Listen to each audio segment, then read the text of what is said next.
Syed Ibnu Arkham എന്നവർ പറയുന്നു, പിടിപെട്ട് രോഗം എൻ്റെ ഇരു കണ്ണിന്, അപ്പോൾ റസൂലുള്ളാഹി കാണാൻ വന്നു എന്നും അബൂദാവൂദിലും പറയുന്നു.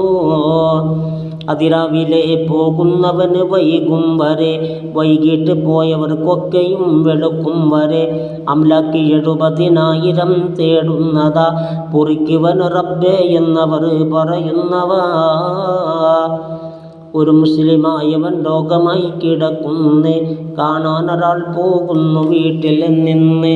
എന്നാൽ അവൻ റഹ്മത്തിലാണ്ടവനെന്ന് പറയുന്നു തിരുനബി ഇളിയോളവും കടന്നെന്ന്. എന്നിട്ട് പിന്നെ ഇരുന്നവൻ്റെ അടുത്തേക്ക് പുതിയുന്നു റഹ്മത്തെന്നു മാനബി വാക്ക്. അത് രോഗിയെയും ഉൾപ്പെടുത്തുന്നുണ്ട്, അർശിൻ്റെ തണലിലുമായി മറിയുമെന്നുണ്ട്. കൂടാതെ പോയവനുണ്ട് വീണ്ടും അന്ന്, ഇരുവരിമരം കാരക്ക സ്വർഗമിൽ നിന്ന്. ഇതുപോലെ തിരുനബി മുസ്തഫ പറയുന്നതാ, തുർമുദിയിലുണ്ടിത് നോക്കിയാൽ കാണുന്നതാ.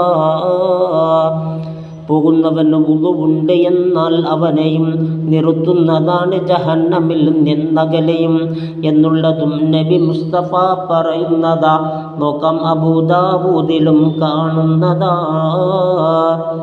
മരീദിനെ കാണാൻ ഒരാൾ പോകുന്നത് സ്വർഗത്തിൽ ഉദ്യാനത്തിലാ നടക്കുന്നത്. അവരുടെ സ്ഥിതി ഇതു തന്നെയാ മടങ്ങും വരെ. ത്വബറാനി റിപ്പോർട്ടുള്ളതാണിതു മാന്യരേ.